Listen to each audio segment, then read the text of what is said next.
was muffled in back here. It's because your voice carries no matter, like, what you're doing. How? You just have the right pitch of voice that, like, your voice travels. Welcome to the Drill Team Nerds podcast. I just totally did that. The nerd podcast where we nerd out about drill team things, and it's been a minute since we did it. We got the year notification. Oh, that was embarrassing. Yeah, Facebook told me it had been a year since we did our first one. You mean your wife told you? No, it popped up on my memories. Oh, That is how I saw it. I was saying. Yeah. I saw it 'cause you said it. So we figured it's probably important to do another one. And we've been talking about, we have lots of things to talk about, but our topic today goes back to the idea of not wasting people's time. Dogs, come on now. Of not wasting people's time, of being, respectful of the fact that they're putting in time and effort, and we want to make sure we're good stewards of that time and effort. And what can we do to make that better for the activity? Well, and really it's that we have been telling, we've spent the last 3 years kind of stationary at one program, so we've, tested and tried different things, and we have been telling people now for multiple years about how to practice, and I think we finally just decided we were going to sit down and talk about it more, because I'm not sure if people don't believe us. We go to a program, excuse me, I've been teaching for 2 days, and I lost my voice the last one before this. We go to a program, we tell them, like, hey, here is how, after with 10 years of corporate experience, 11 years of corporate experience, with numerous experience before that, we tell them, hey, this is how we should be practicing drill. This is the format. These are the steps. And it's a very simple format. It's not very crazy. Everyone nods their head and is like, yeah. It makes a lot of sense. I see that. We will either come back later that season or we will see them the next season. And it's like, okay, so what does practice look like? How are we doing? And they've gone back to the way they were doing it initially. And so it's kind of been driving me a little bit crazy because it's so inefficient. Well, okay, so let's go back to what does normal practice what is normal practice look like? Okay, if you're listening to this and you're our client and you're not doing this, this is for you. If in fact you are doing this, then keep on it. Good for you. Thank you. If you're not doing this and you're listening to this, 99.9% of drill team practice looks like this. Show up, take accountability, get the gear, get to the practice area, wherever that is, gym, parking lot, grass field, whatever. Set up the drill floor sometimes, maybe. Well, it depends on space sometimes. Yeah, and then we start a routine, be it regulation, exhibition, color guard, whatever, and we do it until somebody screws something up or something isn't good, and then we stop and we do whatever that thing was a bunch of times. To fix it, quote unquote. And hopefully it gets better or doesn't get worse, and then you just keep going, and then you repeat that for as much as time will allow for. We call this generally the stop and fix style of practice. And this makes a lot of sense because drill is a military activity, and the purpose of drill in the military lends itself really well to, the word drill means repetitious practice, for improvement. Run drills. Run drills or whatever. And in the military, and this is kind of logical in the military. How do you improve at drill? Well, you're walk through demonstration, you learn it, and then you do it over and over until you quote unquote can't get it wrong.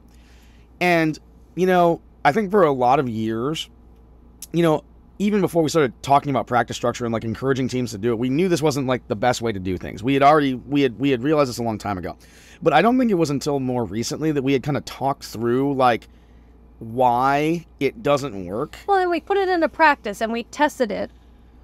And it comes back to the premise that we are not doing drill in the sense that the military is doing drill in recruit training or basic training or boot camp or what have you. And we're not doing it for the same purpose, and we're not doing it for the same intended outcome. Or for the same amount of time. So, if you are an instructor listening to this, this will be, preaching to the choir. If you've been in the military, obviously you understand this. We have not been in the military. We are civilians, and this is so, outside observation and talking to people who have trained our drill sergeants, our drill instructors, formerly, whatever. MTIs, etc. So, I think we would all agree that the purpose of drill in the military is to instill discipline, good order, customs, move the troops, customs and courtesies, establish, leadership and followership, all that kind of good stuff. Essentially, at the end of the day, it's an exercise in understanding that when somebody gives you a command, you respond to that command, instantly, willingly, and without question. And that's a vital trait in terms of like military life and that career path. Well, when you take it outside of the military context and put it into an elective like junior ROTC, we have some challenges, right? First and foremost, everyone goes home at the end of the school day. You're not stuck in a situation where it's like a set amount of time where you can't leave and you are literally there for that purpose. Signed a contract. No one signed a contract. Nope. You can leave the drill team tomorrow. You can leave the elective tomorrow if you so choose. No harm, no foul. 2, we've already established, and go back and listen to our previous podcast, that we're not doing drill functionally. We're doing drill as a performing art. So we're essentially doing military drill theater. And so kind of as a result, the whole situation's changed, right? We're not trying to just instill instant willing obedience to all orders, respect for authority, self-reliance, and teamwork, sir, which is not really the aim of this performing arts activity. It is a thing that you will learn through junior ROTC drill on Wednesday. It's like that's part of the experience of junior ROTC. Yeah, but when we're talking about drill team, what are we really trying to do? We're trying to get out there and perform the drill at the highest level to showcase what it could or should look like in a competitive type sense. And so when you change the context, then you start to realize the methods that get you excellence in one context are maybe not the way that are going to get you excellence in this particular one. Well, and to be fair, if you have looked at videos currently of basic training, I don't know that we're achieving the same amount of excellence or the same level of excellence that we were achieving 10 years ago. Well, excellence isn't really the goal. How many massive parades do we do as a military? How many times are the military put on basically a performance? Oh, that's right, we have service drill teams for that if we're going to do those. Right. Yeah, specialized units for that. The troops don't need to do that, which means we are quite literally doing something that not even the military does. So using the basis as a training tool that the military uses it doesn't really apply here. So we've been telling people hey, if we're doing something different, then maybe we need to look elsewhere to figure out how to actually practice. And I think this is where it starts to go off the rails in terms of okay, these are just crazy people telling me crazy things. Except we've tested them. Because at the end of the day, right, the entire idea of our practice structure and what we're teaching these teams, which I'm sure we're going to talk about, is designed to get them across the finish line successfully in the activity that really exists. And so if you accept and you accept what drill team is and what junior ROTC has made it for better or for worse, then it follows along that we should also accept how to get to that level of success in a way that makes sense. But I still think that there's some resistance in terms of it's different than what we're used to, and maybe we have to think a little bit harder than we're used to thinking when it comes to running a practice. I think it also it doesn't look like an immediate result. When you run a drill card, you could say, hey, I did a thing today and I've done that thing and we stopped and we fixed things. Even if you did the same process every single day, you can look back at that practice and feel like an outside observer would be like, those students all actually did something. And so I think when you view it as the end result of a drill team is to run a drill card, well then why wouldn't you run those constantly? Because look, now you did what a drill team is. Well, and the funniest thing about that whole scenario, we tell every team that we talk to, how many of you have played sports before, whatever. Okay, so lots of people play different sports. Imagine if the entire scenario of your sports team was just scrimmaging. Your entire practice schematic was scrimmaging against your own team. And if you go and look at everyone looks at us like we're an idiot because no one does that. No, because that would be absurd. You'd burn out, you'd injure yourself, you'd get bored, you'd quit. Yeah, you just do something else. There are quite literally state regulations that prohibit the amount of scrimmaging that can actually occur and when it can occur and how it can occur. So when we say running a drill card over and over is basically scrimmaging, people are it kind of makes sense. Yeah. But I think then the challenge is well, if we don't do that, then what do we do instead? Yeah, what other possible option do we have? How do you get better? And so I guess maybe we should stop and pause and like talk about what it is that we're recommending, and so we can kind of dissect and explain why we're recommending it. And hopefully if you're listening to this, it's like, oh, that makes sense, and I think I could try that. I don't think it sounds scary. I think I could do it. And for us, there are 4 styles or types of practices.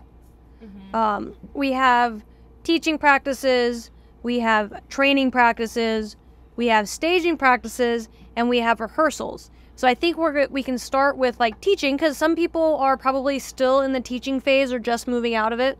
And then from there we can talk about what we would do differently. Yeah, I think so. In the different phases. I think the crazy thing is, like, usually when we talk to teams, what they do after the first, let's say, 2 practices, what they do for the rest of the time is basically the same thing. But your season goes in a life cycle. It starts with getting people on board and getting them familiar, and then it moves into getting them better at doing the thing. But the teaching thing gets really, really hung up with the training thing. Usually what we talk about with teaching is like, well, what's the goal of teaching someone something? Well, they have to understand how to do it.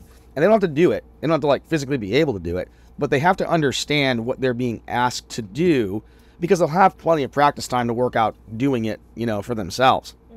So the goal of the teaching practice has got to be to get people on your team to understand what is being asked of them.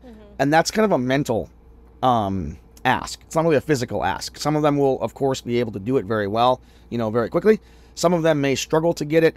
And I think sometimes when we're in the teaching phase, we accidentally hold the entire team back because of the smaller group who still can't physically do the thing at the level that we maybe want them to do it. Because I think in the teaching phase, regulation-wise, you can get the teaching phase done in probably a week. This is a left face. Turn on the toe and the heel. Close your feet on count 2. Yeah. Exhibition probably takes longer because it's more skills. But realistically, the teaching phase should only take a small portion. And I think what happens is like Matt said, is the training phase gets mixed in with the teaching phase, and then it ends up taking like 4, 5, 6 months, and then people run out of time, and then they panic, and then I think they go back to we're just going to run cards and we're going to get better. We just have to do it over and over because it's the only thing that we can get done in the amount of time we have. I mean, we've seen a lot of schools where you get a couple months deep and they still haven't taught everyone all the things in the routine. And maybe it's not even a complicated routine. Maybe it's not even a long routine.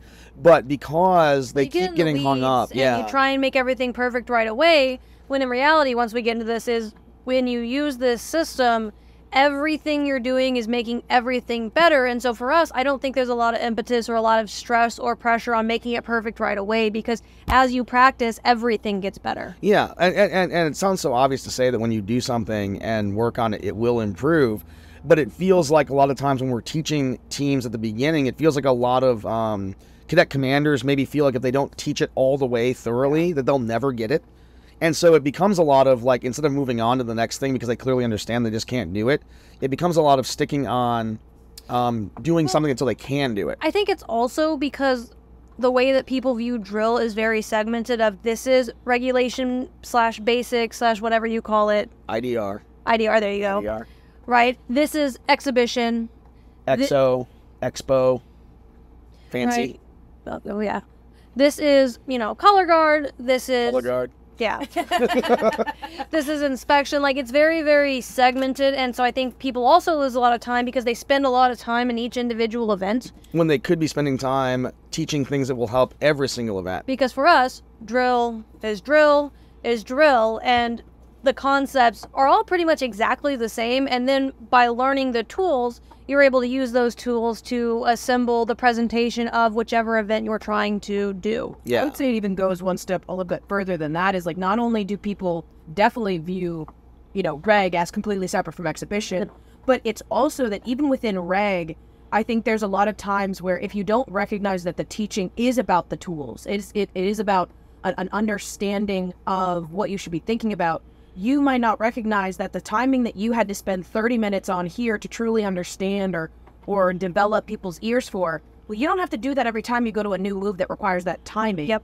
Because you've already developed that tool, that understanding, and now you just get to apply it to the different skills. But people view everything as little baby bubbles. Yeah, but instead they think about it like, oh, I taught the facing movements, so now I just know facing movements. Correct. And so when I get to close and extend in column formation, they don't realize that a side step, a left step, or a right step you can think about it in a similar fashion, right? And you could have you could have done something in your teaching practice that would help you do both of those things very quickly, but instead now you think those are two separate moves that need to be taught separately. It's just I think we have a very holistic approach to the thought of drill as a whole. It's like every piece is connected in some way. You pull one string over here, it's affecting everything beyond it. Okay, so what are the steps then of a teaching practice? Okay, well, you go to our Instagram account at Drill Team Dynamics.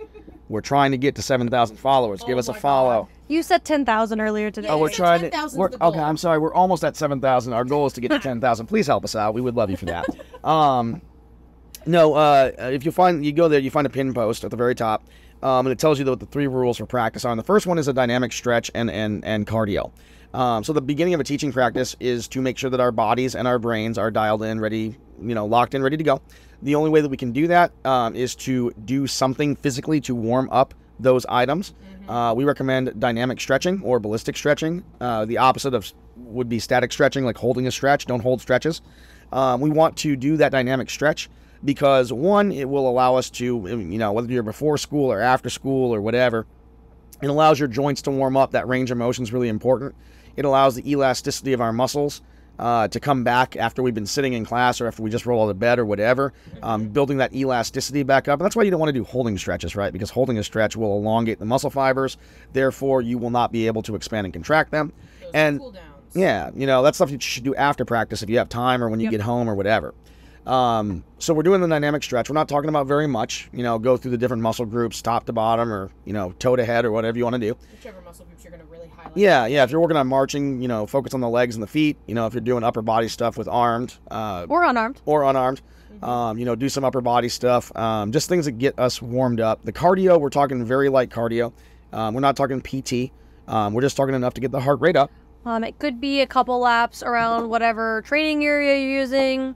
It could be running in place. It could be jumping jacks, whatever type of exercise. And you could vary it so that way it doesn't get boring. We like to do a jog because there's also other things you could do while you're jogging. That If you multiple skills at the same time. Exactly. If you can run in step and dressed and covered and all that, you can probably march in step, dressed and covered. Just enough though to get the heart. Not enough that you're going to be sore and dying for the next few days. It's not an endurance run. No one should be throwing up at this. Heart rate elevation. That's it. And that's important because you've been sitting in class or you just rolled out of bed. Your resting heart rate is lower.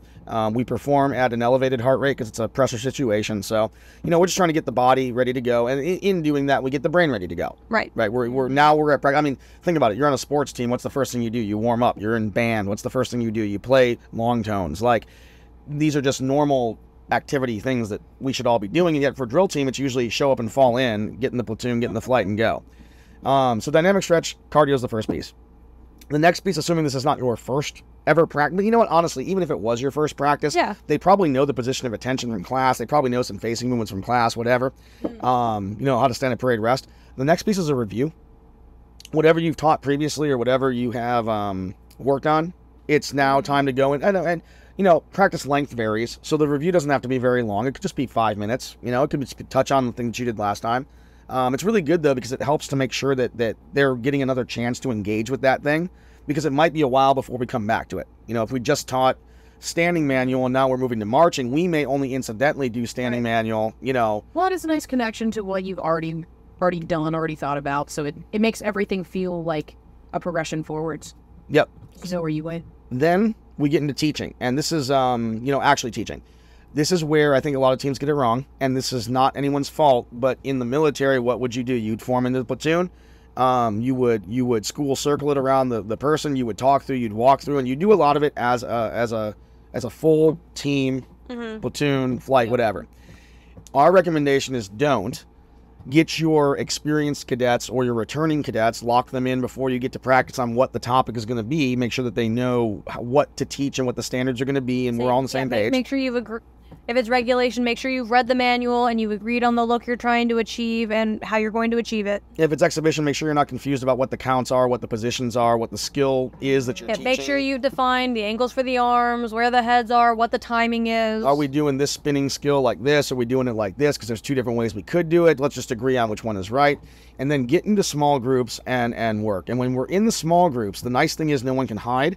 And no one's going to feel like an idiot if they mess something up because they're not doing it in front of or in rank and file with all of the people on the team, especially the ones who, are returning and they're new. It also allows for the individualized instruction so that, people who are falling behind can be seen. Because if you're in a big group, you're more likely to miss people. Well, I know if I'm insecure about something because I'm not great, I'm not going to go to the front of the group. I'm going to tuck myself in the back. Yeah, you know, blend yourself in. So a lot of times we've seen people we've gone to schools halfway through the school year, and there's people that actually don't know because they've just kind of been able to hide in the formation because all the teaching happened in lines and rows.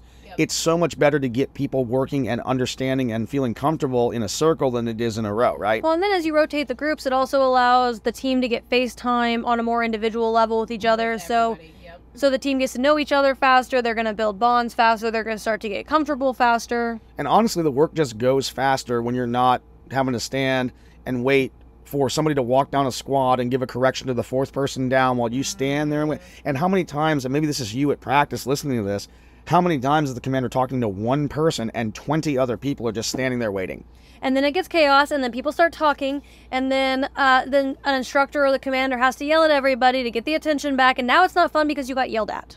That sucks. Or how many times is a mistake called out for everybody while you're doing group instruction, and you're like, okay, well, I haven't made that mistake the last 12 times we've done this. Why are we talking about this? I'm not having this issue. Well, and now you check out. So the next rep, you did make that mistake because you already thought you were bored and stopped paying attention. So small group teaching, and then we build the small groups back together, right? Well, before you do that, a couple key things about the small groups is, one, is you need to make sure whatever you're teaching is you've decided how many parts there are to teach.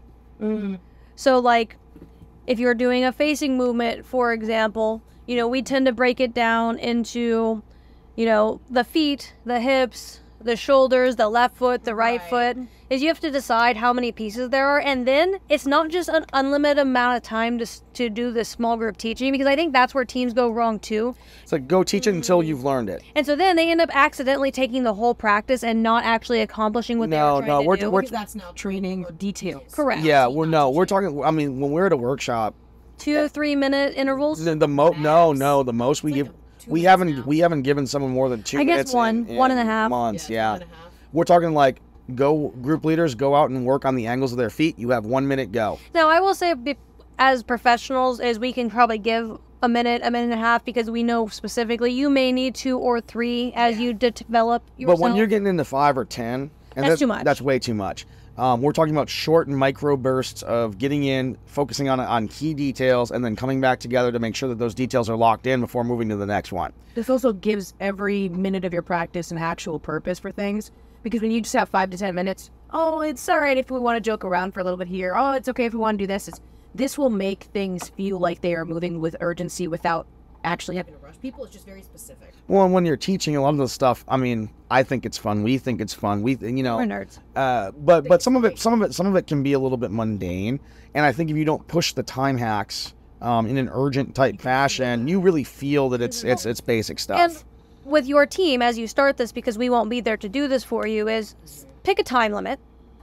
And then if you get to that time limit and they're not done but close, give it a little bit more time. You're going to have to probably push and pull and find out realistically how much time things take. And then as people are used to, because the other thing is I think most people aren't used to that.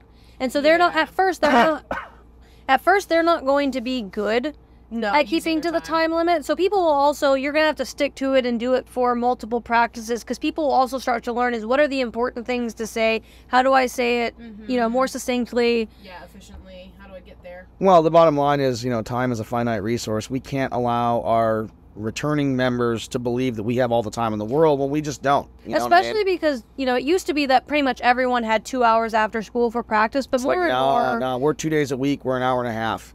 hour in the morning because Getting that's all out, the we time. get 45 minutes in the morning before class or whatever. It's like, Make it no, worth it. you have to make sure that, and that goes back to the not wasting time thing. This is one of those super secret, not, incredibly obvious things, but this will make every minute meaningful in a way that like actually makes your time worth it. So we do that. We do the small groups. We bring the groups back together, perform the skill as an entire team. Now the group leaders can be looking at their groups, but looking now with a bigger lens on the picture, right? What's it in context? So we're working the skill, whatever it is. Maybe it's a couple counts, in exhibition. Maybe it's some regulation stuff, whatever. But and then we repeat that process. Small groups, big group, small group, big group. And we go home having worked on those particular skills. If you were to take nothing else from the teaching, it's like, one, we're not waiting till everyone can do it. We're just waiting to see that they're trying to do it on purpose. Well, and again, Drillpedia is a great resource to kind of find, more information in depth.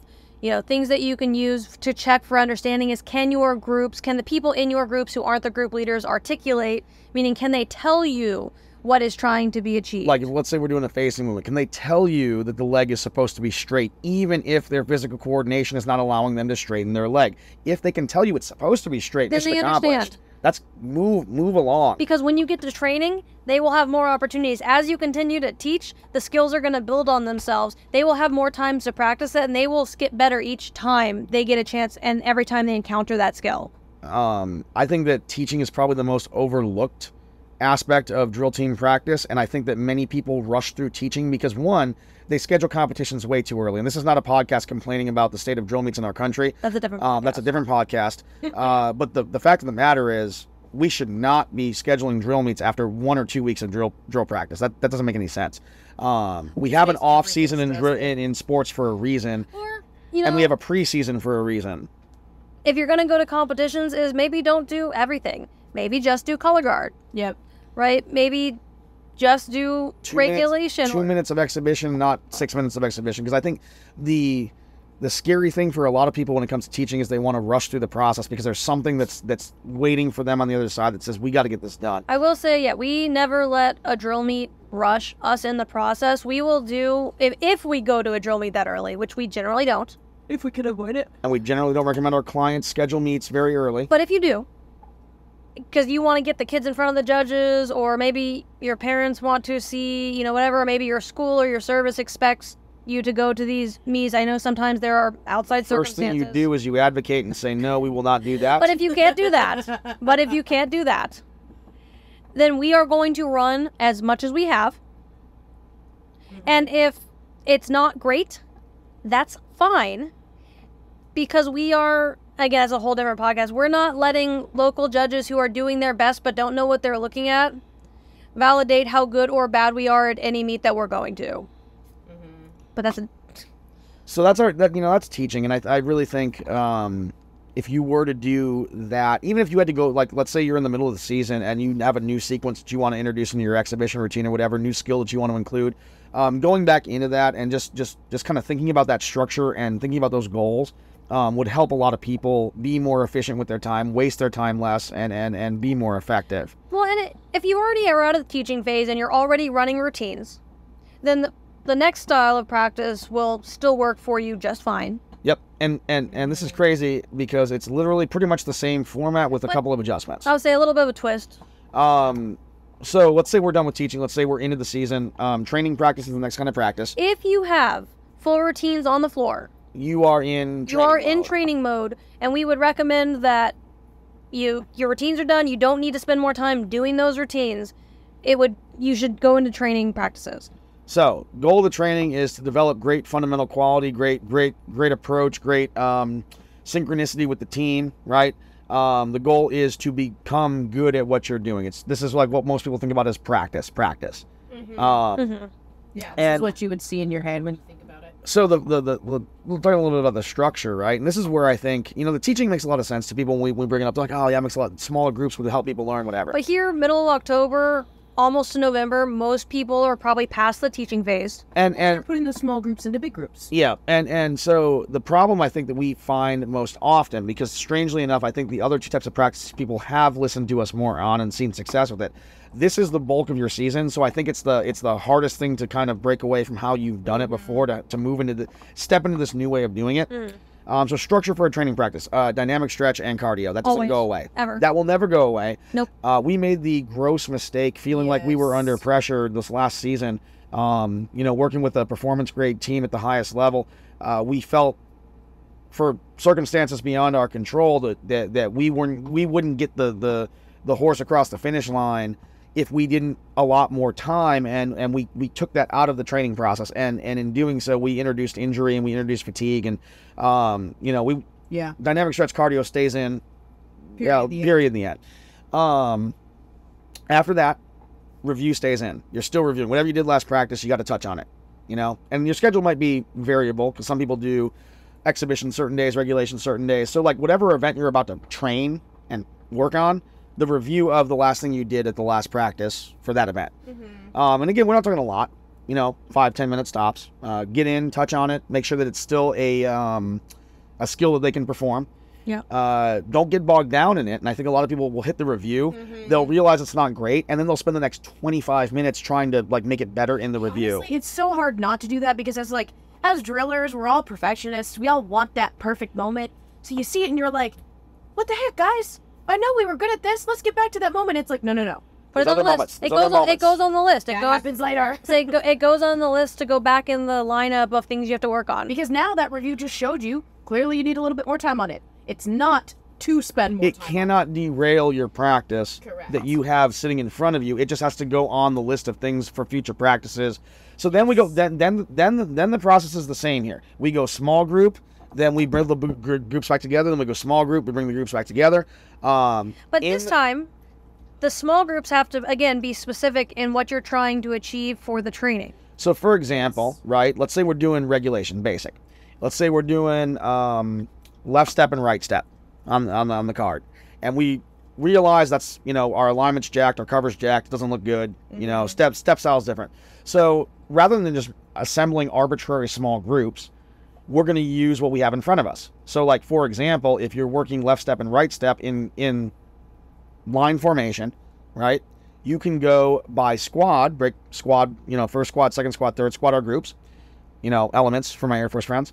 And you can get on some lines and you're really working on alignment and you're really working on step style because you're going to see all those feet come out together and close together. Timing. Step size to make sure your gaps are the same. Yep. You put your arm up and make sure that you're not crunching in, here and opening up the gap there.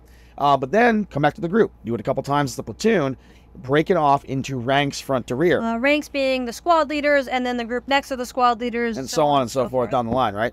Now we can work on cover and step size and consistency of like what, angle is our foot at. You can get down in the weeds, depending on what you're doing. But when you split it apart two ways and then put it back together after doing that, right? Now we're going to do it as a full platoon or a full flight.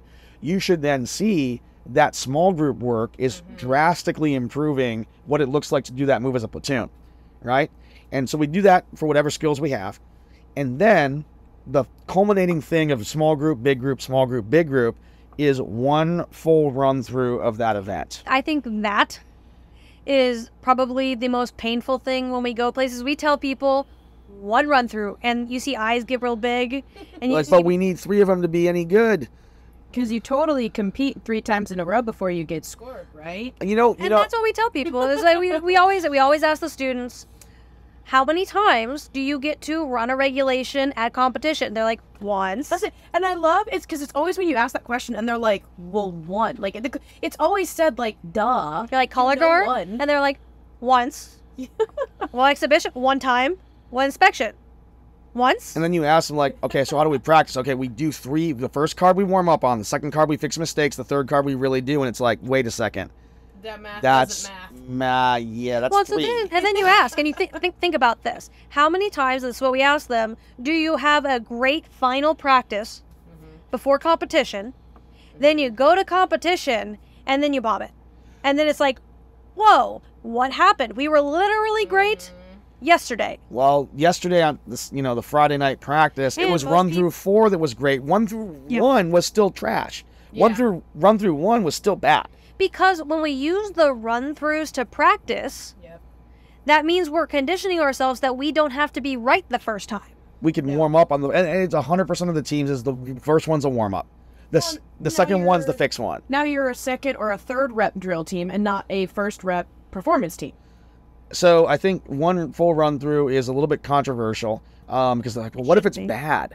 Yes. Then maybe keep working your skills. So then you film the run through, and this is where it's different too, right? You film the run through. You go back, you send out the video to everyone. You're the commander, you're the instructor. You look at the video. You make a list. You say these are the 3 things or whatever, the 5 things that are just terrible, whatever. Okay, well these are the issues. Then that list tells you what do you small group the next day. Okay, our left step and right step, man, that looked a lot better than it did the other time we did it. But now I can see that our rifle angles, our right shoulder are just awful. Okay, small group the rifle angles, small group, big group, squads for the front to rear, side to side, barrels behind the heads, whatever. Ranks for the barrel side to side.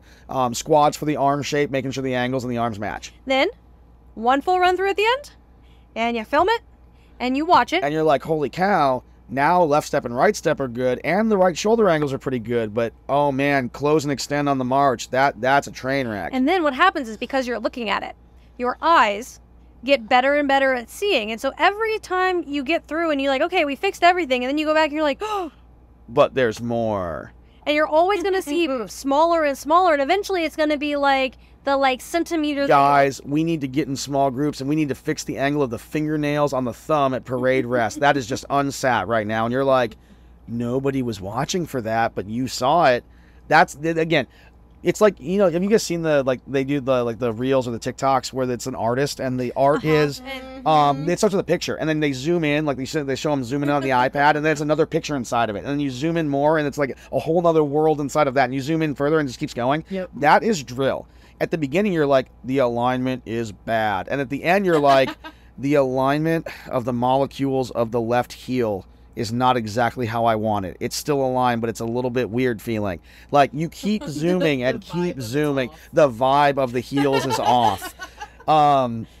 But again, the 1 run through will get you there because it's going to force you to look and see, and it's going to tell you a true picture of where your team's at. And it's going to start to develop the skill of being adjustable.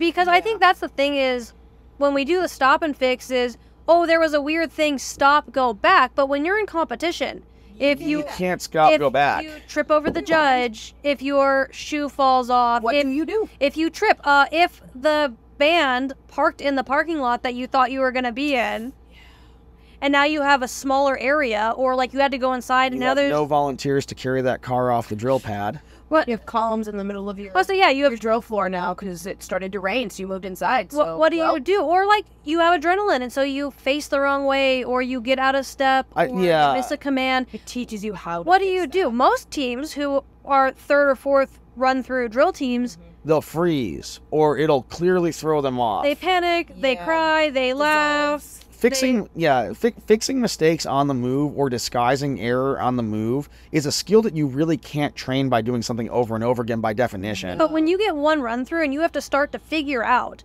what do I do to fix this? It means that when you get on the floor and you mess up, because it happens. Going to. I think we've had mistakes in every single top placing regulation that we've pretty much ever coached. I don't know. I'm going to offend someone, I'm sure, but we tell every team, it's like, you ever heard the phrase, champions practice till they can't get it wrong? And everyone's like, yeah, champions practice till they can't get it wrong. We're like, ain't been around no champions. Whoever said that was not a champion, and in fact, has not been around them, because it's like, they get it wrong constantly. What is unique about champions is their ability to adapt and overcome and disguise, to adjust, to recover, to overcome adversity in the moment, not have to sit there and think really hard and retrain themselves and then overcome the adversity. It's like, it's got to happen on the spot. And when in the you moment. develop that skill, the judges will recognize it and say, oh, yeah, they made a mistake, but that doesn't affect how good or bad they are, because they were able to recover it. It didn't faze them. It wasn't a big deal. It didn't disrupt what was happening. More often than not, talking to judges, judging myself, it is like, if I see somebody make a mistake, and you'll see it more often than not, you'll see it if you've been watching a lot of it, and then they recover flawlessly. You're like, oh, they're at like bonus points in my head because like, it means that you're actually good. You're aware. You're able to think and fix it and have an in-depth knowledge about what you're doing enough that making the mistake didn't derail you. The product that you're putting out is indicative of the process. And when I see a cadet who makes a mistake and freezes and can't recover, and especially you see the shock on their face or the fear on their face, you know that their process was like shaming them and then doing it again and hoping they didn't make the mistake. But it's clear that they never worked on fixing the mistake in the heat of the moment, because that's a different trainable skill. And you only train that skill in the one run-through scenario, right? Now, that's training practice. Culminates in the one run. And depending on how you practice, you might do small group, big group, small group, big group run through for one event, and then do it again, small group, big group, small group, big group, run through for something else. For, regulation, exhibition, whatever. If you are a one event per practice team, you can do a little bit more small group, big group, probably. If you're doing a split practice, maybe only a little bit of small group, big group for each event. It kind of varies by time. The time that you will go over and over and run a routine a bunch of times is the next kind of practice. And this is a very specific and isolated instance. It only happens occasionally. Usually at the beginning of the year, after teaching is completed, or as you get into the year and you're introducing new, let's say we're changing, let's say we're a Navy team, but we're changing from a Navy schematic to an all-service schematic. Okay, now we got to go back into this. Or we had the exhibition, but over Christmas break we came in and we reworked the back half of it. Okay, that's an example of needing to do there this. was an SOP change and the judge changes sides, the gate's in a different place. All of a sudden you can't put the rifles in the tripods, and now you have to restage it. So, next type of practice is a staging practice, and it's exactly what it sounds like. Again, we're in theater world, we're using theater terms. I want you to say it's all this is military drill theater, right? And you are the whatever drill team theater company. This is a really simple type of practice. The goal is to, like literally what it says is to stage the routine. I.e., we have a new drill card and we need to figure out how it fits in the floor, and we need to give the commander time to work out how many steps they want to take between each command. We got to let the squad leaders work out what their pacing is going to be on the card. This is not a practice where we are stopping and fixing. This is not a practice when we're small grouping or TMTing or trying. Like, people, because they're going to be doing repetition after repetition, can individually get better, and we can work individually. Well, and everyone on the drill team should see every rep as an opportunity to do the thing better, and I think that's a whole different podcast about that. But in this case, and again, teams get bogged down here because they're like, okay, today we're going to relearn the whole nother drill card, and then they get 3 commands and they're like, the right shoulder is awful. We need to stop and fix the right shoulder. It's like, no, it's okay. Blinders on. We're not here to look at the details. It goes back to goals, right? The goal of a staging practice is to stage the routine on the floor. Exhibition, same thing. It's like, oh, the sequence is terrible. We need to stop and work. No, we just need to know that the sequence happens in this corner and then move on. The steps got you to where it needed to get you, so you can map out where it happens next. Correct. It's a time for the commander to get step counts. It's a time for the team to get step counts. It's the time to figure out how do we do what we need to do to make the routine work on the floor. Which very much means commanders, instructors, when you're having the students actually do this practice cannot just be like, okay guys, hey, we're gonna do this. No, you need to clarify it's a staging one, so that people's expectations of what they're doing can be carefully controlled and basically not accidentally fall into that category. So this is one that you should always be telling people which type of practice you're going for. But once you kind of get into a flow, it's like, oh well, we're now in training, we're doing training. If you need to break out for an SOP change or new information or something happens like that, please make sure you're telling the team that this is a staging practice. It has to be intentional. Yeah, I think, and it's, again, super, super simple. You should only have to do it periodically throughout your season. And it really shouldn't take multiple practices unless it's like massively huge overhaul. To me, it depends on the level of the team. So like a performance grade scenario, we might spend a week staging the reg routine, because we are going to figure out what the squad leader steps. The micron. We're going to have to figure out, is it 7 counts before the column rider? Is it 6 counts before the column rider? Whatever. And Squad leaders, how does that feel? Let's rotate the drill area to see is it because you're going downhill this one side, so like... We have to do it tomorrow going uphill to make sure it's not that, that issue. Like performance grade teams, we will stage stuff and it will take a week to get through the card. A developing team, get the card on the floor and make sure no one runs out of bounds. Your staging practice is complete when your commander knows and memorizes the card and is not going to march you into the bleachers on accident, right? And in the proficient level, maybe you're starting to work on step counts. Maybe you're starting to work on, counts for basically like really hard areas. Yeah, or maybe you eyeball other things. You eyeball the eyes right. You know you can see it, but you're gonna for the fast flank pass, you're gonna get the counts down for that. Exhibition wise, maybe a proficient team is not giving a command to start everything, or a stomp or a slap or whatever. So they have to kind of work in there, but a developing team would just be happy to make sure they knew what section came, after the one that they just did. So I think to me it really depends on the level of the team, is how detailed you get. If you're doing a Broadway production, you're getting down to what's the lighting and what's the exact cue and all this. And if you're just trying to get it on the stage, you'd be happy if everyone was there. But in terms of this is not a month-long process. No, certainly not. This is not even close. This should be a teeny tiny fraction of your season. All right. If you're still with us at what appears to be 45 minutes of what could very well be the change that your drill team needs to go to the next level. This is the last piece of the puzzle, and this is the super secret piece. It's my favorite. I love this piece. Okay, so I'm a double nerd. Minimum. There's probably more than that, but I was a band kid for years and years, middle school, high school, college. And this is just so obvious to anyone who's been in the arts, but what do you do leading up to a concert? What do you do, leading up to opening night at the play? Well, you have dress rehearsal, you have rehearsal, you go into the space. You used to be in the band room, now you go across the way to the auditorium so that you can feel what it feels like in the real space that you're going to do it. You put on the costuming versus going through and just acting, in whatever clothes you showed up with. We're in rehearsal mode. And rehearsal in the arts world is not about getting better, it's about becoming comfortable in the space that you are in. It's about sinking into the feeling of doing it, without being frantic or without feeling like you're rushed or you're freaking out. You're getting as comfortable as you possibly can. And 0% of drill teams who aren't told this will do this. Yeah. And I don't quite know why. Well, and for some reason, drill teams, when we talk to people, will be yeah, we practice, 1 hour a day, 5 days a week, or 3 days a week. And then they'll get before competition, they're we go to 2 hours, 5 days a week, and then 4 hours on the weekend. There's an 8-hour Saturday. Yes. The Saturday before comp, we do 8 hours a day. Oh my God. You'll make the changes the night before comp. We got that final detail in. We're practicing at competition still. We're you're and then you wonder, what happens when people blow up or when it falls apart or when you tear or break in the middle of whatever. And then you're how did that feel? How did that final comp?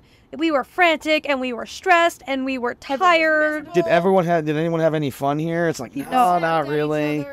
So here's our blanket advice. If you're doing the ad practice the week before the meet, first of all, stop. Take all the time you were going, again, this goes back to wasting people's time. And to us, that is a gross waste of time because all you're doing is introducing more chaos and stress, not doing what we want to do, which is lessening the chaos and stress. Take all the time you were going to ask for. Let's say that you had 5 meets and you were going to ask for an extra Saturday, every one of those things. Okay, 5 Saturdays. Put it in the front in teaching. Well, so yeah, especially if you're a team that only has 1 hour of practice at a time. Honestly, I'd recommend take a couple weekends in those first months. Bring people in, do some pizza party, fun stuff. I was gonna say, make it interesting and fun. Get some big chunks of teaching. You're already taking that time. So take it where it is most needed, and where it's most needed is definitely in the teaching, right? Where it would actually be the most impactful. So then it's what do we do now that we've removed that 8-hour Saturday before the competition or whatever? Now we're in rehearsal mode. And rehearsal mode is going to guarantee... Now, if everyone at the meet that you're going to is moving into rehearsal mode, which we're seeing more and more at a national scale, then it's going to come down to whoever worked hardest in, whoever was most diligent in teaching, whoever was most specific in staging, and whoever was most, hardworking and specific in training. But in the absence of everyone doing those things, the team that is the most comfortable is going to be the team that has worked through the process and has now done more competition reps than any other team. Because I think what we've seen judges respond to in the current era of drill is not just skill, but they're looking for, they are responding well to the teams that seem more mature and that seem not like high schoolers doing the activity, but young professionals. Well, it's that quiet, easy confidence of moving. Yeah, and you can tell when it's like, wow, you're really good for a high school elective made up of teenagers. Like, good job. That is awesome. And then when you look at a group, you're like, wow, you look like you're a professional at doing this. You look so comfortable doing this. Wasn't there a quote you were saying about, like, confidence, like quiet confidence, or, like, you know what I'm talking about? Oh, yeah. What was it? It says that arrogance needs advertisement and confidence doesn't. So you see teams that, a lot of the teams that'll do 8 hours on a Saturday before we go. It's like you'll see them at competitions trying to go harder than they've ever gone. And then when you see those teams, it doesn't come across as authentic or believable. Well, when you see a team that's clearly putting on a front, let's be real here. It's probably a mask for insecurity. And again, that goes back to the arrogance needs advertisement, confidence does not, right? If you are confident about what you're doing, that's the goal of rehearsal. If you're confident about it, you don't need to puff your chest out. You don't need to go extra hard and work at 120% and try to be extra sharp. Those are things you do when you're scared that you're not ready, or you're scared that you're not at the place that you wanted to be. So instead, what do we do to develop that quiet confidence that doesn't need advertisement? It'll advertise for itself, right? The rehearsal is very simple. First of all, stretch and run. Always. Dynamic stretch and cardio. Instead of going into like isolated group work or review scenario, here's where we're going to try to stack as many events as we can. Now, if you have a 2-hour practice, you can get 4 events. In 2 hours, you can get regulation, exhibition, color guard, and inspection. If you are less than that, you're going to have to be creative, right? You're going to have to figure out how this is going to work for you. Maybe it's like the first day it's the 2 events, the next day it's the second 2 events, whatever. Right. So what we're going to do is we're going to have our drill warm-up period, and this is, again, going to be what you do at competition. Give you some examples. For regulation, if you go to Drillpedia and check out our DTD exercise program, all of these are on video. We have exercises for warming up the feet. We have ways that we like to warm up the hands for regulation. Things that we can do, basically drills that we can do that will help us get ready. So we're doing Rifle those. manual to music, the 8-inch across the floor. Like, hit Drillpedia up, check it out. You can go to our YouTube. There's an example on YouTube of a team doing these kind of exercises. Then we're going to go and we're going to hit the regulation all the way through top to bottom. This is a production run. Production run means not just walk over and stand in the ready area and then call attention and march to the floor. It means let's march up to our ready area. Let's have an actual head judge person. Let's have somebody pretend to be the head judge and walk up with the clipboard, and let's have the cadet commander go through and sign the clipboard. And again, the level of your team is going to determine how nitty-gritty with this. Right. If you're a performance-grade team, we bought all of our cadet commanders customized signatures off the internet. You can see those advertisements, they like make a custom like calligraphy signature. That's performance grade. If you're a developing team, part of your rehearsal might just be knowing that you should march up and stay at, in bearing when you fall in at the edge of the gate. Not just walk up and look like you're just walking around. Be buddy-buddy with it. Exactly. So there's levels to this. Do the entire routine and don't fall out at the edge of the floor. March away from the floor like you would for competition. If you're in a gym, maybe that means rehearsing how to get into a single file line to go out the doors, right? Yep. Because you can't fit a block out the doors. You have to go into a column of 2s or a single file line. But knowing that will give you comfort for when you show up to the meet. And then we repeat for the next event. Color guard warm-ups into color guard run-through. Exhibition warm-ups into exhibition run-through. Inspection warm-ups into inspection run-through, right? And that inspection, probably a different podcast, can vary wildly based on the event that you're going to. And where you are in the country. And yeah. Or even if you have inspection, because a lot of places have rightly probably done away with it. But the rehearsal means that basically, let's say you have a 2-hour practice, even a couple times a week. It means that you will have done exactly what you're going to do at competition, at practice, repeatedly for a long amount of time leading up to that competition. So when you go to the competition and you do your warm-ups, not run a full drill card and nitpick people, do your warm-ups, march over to the gym or the field or the parking lot with fire hoses around it or whatever, and then run the card, it will be as though you have done that same process over and over, because you have. That's the rehearsal process. So what we're really trying to do is establish a battle rhythm between, routine, so that we aren't doing things different at comp than we did at practice. Everyone says, like, what do they say? Like practice like you want to perform or whatever, you know, it's like, it's kind of like, no, perform like you practice. like you have practice. And if you're not happy with how you're performing, change how you're practicing, right? Yep. No, don't try to make every practice a performance. You can't do that. It would behoove you to kind of put yourself in the mindset, but you can't replicate performance in practice. But by performing in a manner similar to how we've rehearsed, we build that comfort level up. And then the level of rehearsal or the amount of rehearsal depends on where in the season you are. And the stakes of your event. If you're going to a high stakes event at the end of your season, we're talking about a month out. If your competition is at the beginning of May, we're starting rehearsal at the beginning of April. April is as long as you have to get good, because after that, we're not calling out ticks anymore. We're not fixing stuff anymore. We don't care about... And we're going to rehearse the entirety of April. Like, every practice, 4 events was our rehearsal schedule. 4 events for a month. We're going to stop nitpicking. You know, when we went to College Park 3 years ago. We had, so this is a perfect example, because if you're going to do this, you need to understand that it's going to grind your gears the first time you do it. It's going to feel bad. So we had awesome cadet commander, battalion CO, and she was at the end of the regulation block. She was on the small end of the reg block. First block. Exposed, not hidden, exposed. And unfortunately, for whatever reason, when she went to right shoulder arms, you know, what do they say? You're supposed to move the rifle around the head, not the head around the rifle, right? So she had this thing where she'd go to right shoulder arms, she'd move her head over. Well, it's a Marine Corps program. They're wearing the covers. You can see the giant white disc on the head moving to the side. So she does this. We're in rehearsal mode, mind you. That commander walks up, says, "Hey, are we going to fix CO moving her head?" Nah, don't worry about it. You've had all year to fix her. Yeah, we haven't fixed it yet. It's April. It is what it is. It's too late. Leave her alone. So we keep going, whatever. Next day, go a couple days, whatever. We're in rehearsal mode. We're going again. Instructor walks up. "Hey, we're going to fix CO's head, right?" "Nope." Leave her alone. Just leave her alone. Just don't worry about her. We get to the final competition of the year, rocking and rolling. They go to right shoulder arms, and what does CO do? Head goes to the right or to the left or whatever. And, you know, we tell this story. We ask people, like, how many judges commented on move the rifle around the head, not the head around the rifle? All of them. Everyone got, no one noticed.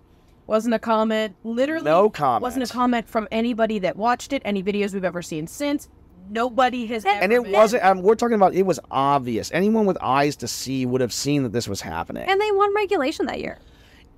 And so the whole deal is like, what happens? Okay, so let's reverse the role. When we're not in rehearsal, we're going to train and push all the way up to the very end.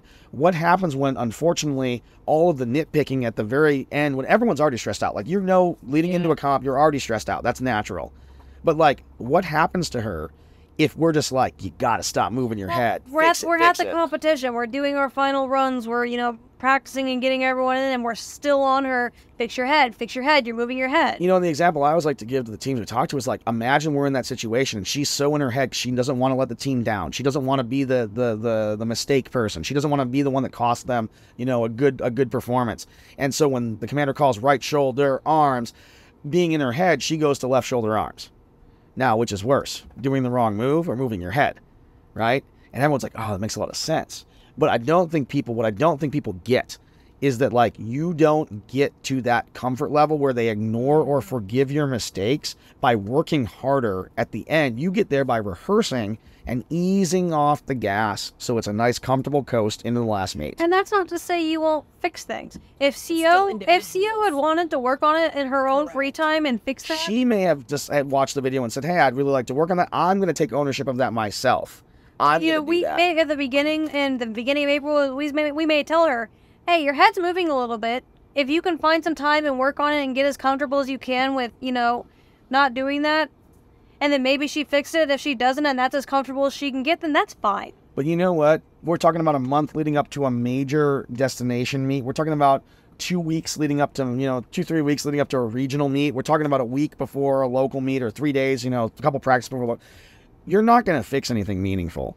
And if you are, the opportunity cost of, like, maybe accidentally causing a bigger problem, to me, isn't worth the battle. You're going to go into competition unrealized and unfulfilled in terms of how good you could be. No team is going in at 100%. And your team knows the mistakes they're making. They know when they're not aligned. They know when they go the wrong way. There's no need to keep calling it out, because what we're doing, again, what's the goal of rehearsal? Comfort. Are you more or less comfortable when someone's screaming at you from the sideline or your cadet commanders all over you trying to fix you? Are you more or less comfortable? And if the answer is you're less comfortable, then we're not moving towards the goal. We're not reaching towards what we want to do. The teams that have embraced rehearsal, from our outside observation and then in talking to them, have felt much more in control of their day. They felt like they could get into that battle rhythm where they go over to the corner and they get the metronome on and they do their marching warm-ups, and then they form up in a column of twos just like they had rehearsed. They walk over to the deck. They fall in the way they've rehearsed. They perform. They walk off the way that they've rehearsed. Like, the level of comfort. And honestly, we talk about wasting people's time.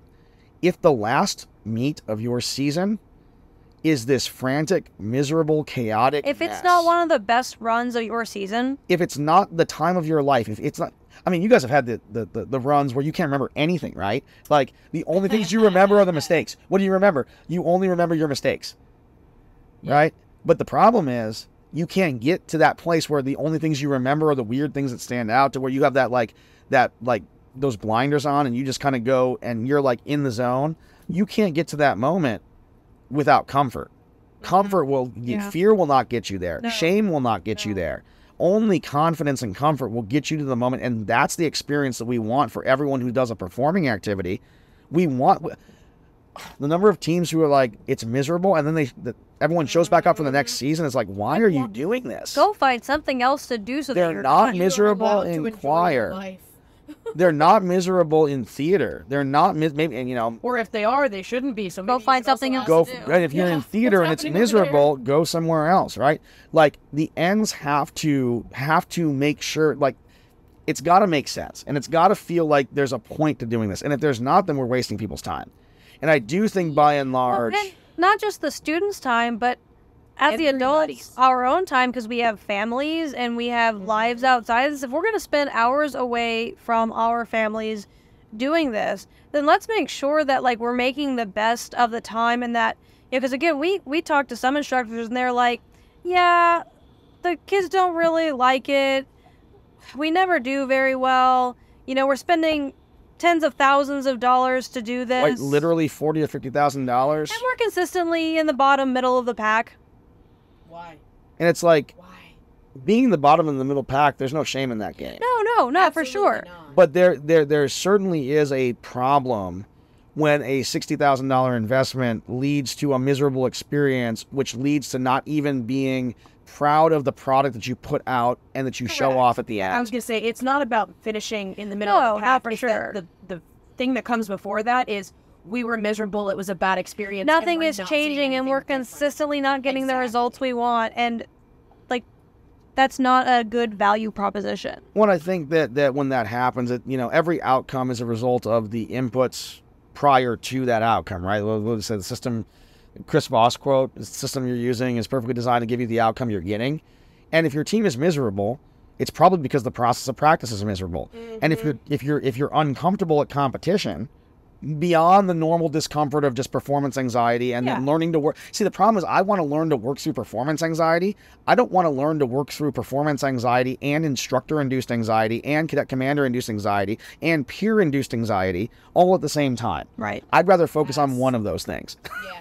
And I think that when those things happen, cadets feel that way, it is a result of the process that led them there, which is the practice process. Well, and I would say, just as a capstone on that, is recruitment is rough right now, has been, will continue to get harder.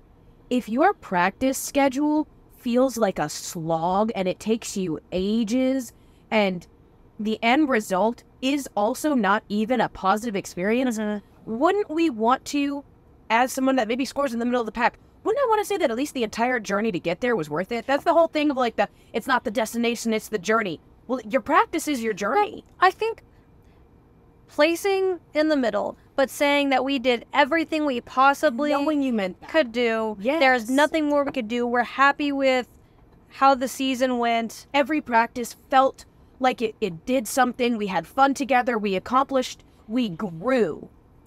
Then that's fine. that's a process that's worth doing.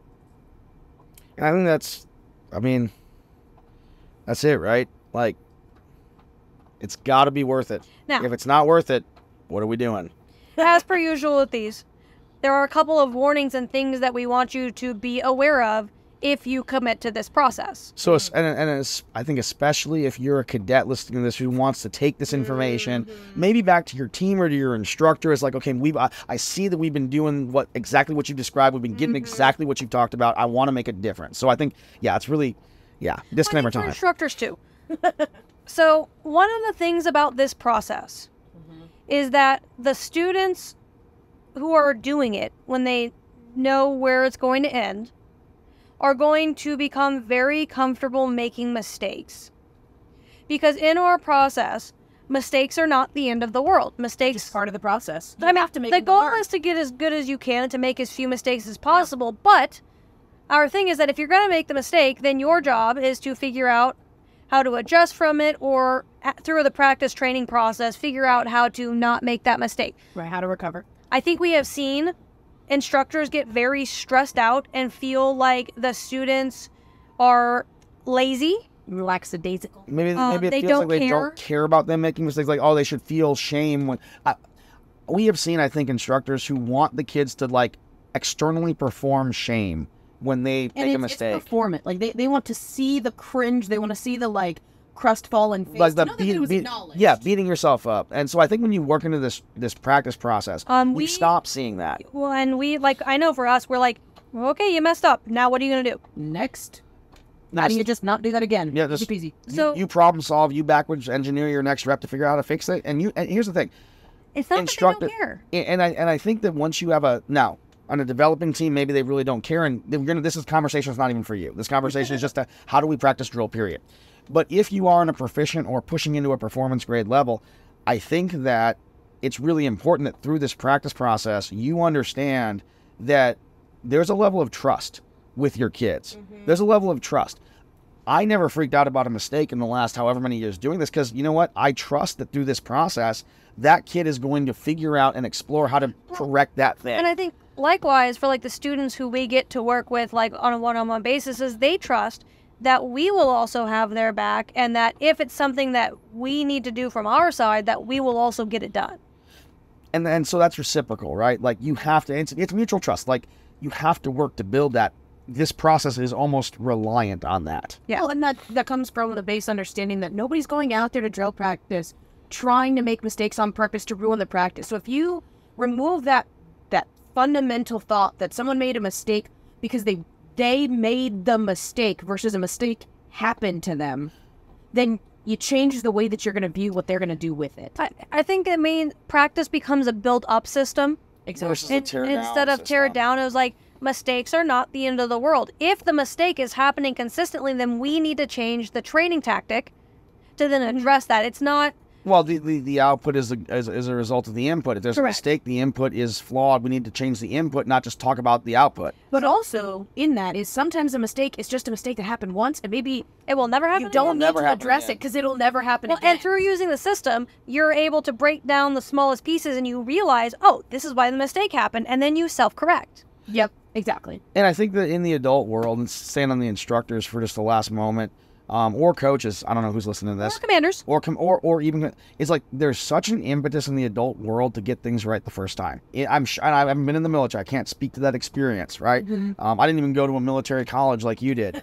There's an impetus to get things right in the corporate world. There's an impetus to get things. Mistakes are the devil, because mistakes could be a matter of life or death, loss of money or resources. You have to really scare people into not making the mistakes. But you know these what? Students, they're spending, some of them, 364 days Basically. doing this. It's not one small season like other sports. No, it's not like baseball, football. Many of these students are spending all year for 4 years doing this. And so my thing is just we're not trying to, practice should not be about shaming people for their mistakes. It should be about creating an environment in which they can make mistakes, because to be a performer is to make mistakes. To be a great performer is to recover and to adapt and overcome in those moments. So I think on the adult side, there needs to be a level of trust, because you are going to, I think, see, if you implement this successfully, you're not going to see cadet commanders beating up people in their team over, you know, messing up or ticking out on the sequence or something like that. No. So that's one piece of the puzzle. I think the other piece of the puzzle is on the student side and on the adult side too, where it's going to feel like when you do this, things start to slow down and go much more slowly than you're used to. Well, but they're not. They're not. That's deceptive. And part of the problem is because drill meets start in October, September, right? In some places of the country. And so there's a lot of like stress to like get everything done. And so then what happens is most teams end up hitting their like peak in like January. Yep. And for those teams that have to go and compete in March, April, or May, there's still a lot of months left. That's a long time. And then what happens is when you hit that peak and then try and maintain it, that's almost really impossible to do. And then what happens is practice feels boring. And because practice is boring, there's space. I say it just creates a lot of extra non-drill related. Because there's space, there's more likely to have infighting or drama, or you're just tired because you're bored. And so when you are bored, then it causes mental fatigue. You're more likely to get hurt. Well, boredom often also just leads to destruction because you need something to fill the space. Correct. And so our goal in this is that we want to stretch the getting good part of the process to the entirety of the season until about 1 month before whatever your final drill meet is. District, regional, national, whatever. Yeah. It's to stretch the process over time so that we get to that peak. Well, we get right before the peak before rehearsals, and then the rehearsals is going to take us the rest of the way, so that ideally we're at the top of our game when we hit our final performance wherever or whatever that may be. And if you've ever been in anything, be it sports where you hit that wave, you catch the wave at the right time and you ride that band of excellence to the end of your season, if you've been a performer in something else and you know what it feels like to just have that final week or whatever be just like, yes, great. That was it. Like that's our wish, and I think that this is the way that we have found. And if there were a different way, and maybe someday there will be, you know, we will tell you about it, because at the end of the day, it's really about how do we provide the team the best experience possible. And I think that 1% of the time you're on a drill team, you'll be at a competition. Yeah. What will you be doing for the other 99% of the time on the team? You'll be at practice. You'll be at the school. You'll be in the parking lot. You'll be in the gym. Well, and again, because in the system, in the small group work, you have 1 to 5 minutes max of time. Consistently, time over time you're not going to feel like you have time. You're not going to be bored at practice. You're not. It's not going to be like it's just dragging on, and it's not going to be monotonous. No, you're going to get to the end of practice and wish you had more time. Oh man. 2 hours already? Which, go figure, it's almost like if you wish you had more time, you'd come back the next day to make sure you had more time. And ta-da, now we keep going with practice and recruitment. And then we get to rehearsal, you're like, oh, well, okay, I guess we've done as much training as we can, and now it's a whole new thing. Yep. I think so many teams would be transformed if they took their practice model, looked at it. We've not been shy about sharing it. We've not been, and I think it's finally nice to sit down and talk about it and like really get into the weeds about why, because I think that sometimes we go so fast in the on-site workshop piece that like we don't stop and get to just sit and talk about like what's the point? Why are we thinking about these things? What values are driving the model? Why is it so important? It's just practice. Well, it can't be that important. And you know, as we end this, if the only thing you got out of this was don't do 4 or 5 run-throughs in my practice, that would be a victory. That's a win. Because even if you don't do the other stuff and you find other things to do to get better during practice, if you could go to just 1 run-through at the end of practice that you film and then make decisions based off of that, I think it will transform your entire season.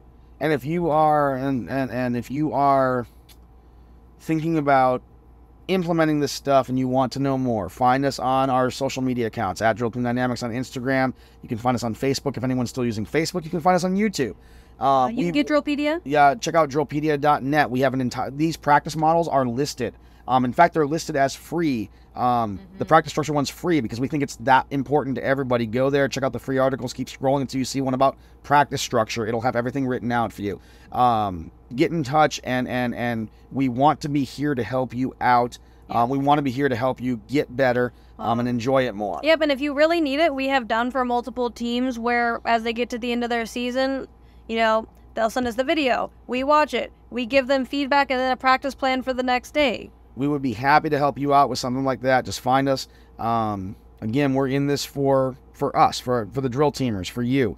We're all doing this activity together, all of us at our different levels and our different ways. And, you know, I really think that we're in this fight together, and whatever we can do to make it a great one, that's what we're going to do.